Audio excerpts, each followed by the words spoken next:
செய்தி. வணக்கம். விவி செய்திகளுக்காக ஊர் செய்திகள் வாசிப்பது ஸ்பர்ணா. ராணிப்பேட்டை மாவட்டம் ஷோலிங்கர் அரசு மகளிர் மேல்நிலைப் பள்ளியில் சுமார் 2000க்கும் மேற்பட்ட மாணவிகள் பயின்று வருகின்றனர்.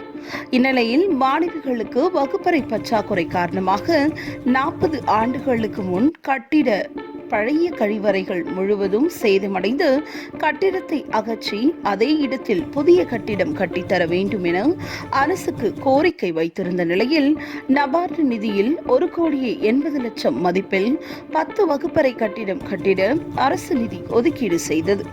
இந்நிலையில் பழைய கட்டிடத்தை அகற்றி அதே இடத்தில் வகுப்பறை கட்டிடம் கட்டுவதற்கான பூமி பூஜை நிகழ்ச்சி நகராட்சி தலைவர் தமிழ்ச்செல்வி அசோகன் தலைமையிலும் திமுக தலைமை செயற்குழு உறுப்பினர் அசோகன் முன்னிலையிலும் நடைபெற்றது. தொடர்ந்து கட்டிடப் பணிக்கான பூமி பூஜை செய்து அடிக்கல் நாட்டி அனைவருக்கும் இனிப்பு வழங்கினார்கள். அப்பொழுது மாவட்ட வர்த்தக அணி துணை செயலாளர் சண்முகம், பள்ளி தலைமை ஆசிரியர் கவிதா, உதவி தலைமை ஆசிரியர் மணிவண்ணன், நகராட்சி கவுன்சிலர்கள் அன்பரசு, மஞ்சுளா, விஜயலட்சுமி, முதுநிலை கணித ஆசிரியர் அமுதவள்ளி மற்றும் பலர் கலந்து கொண்டனர். விவி செய்திகளுக்காக விஜய் மற்றும் பாஸ்கர்.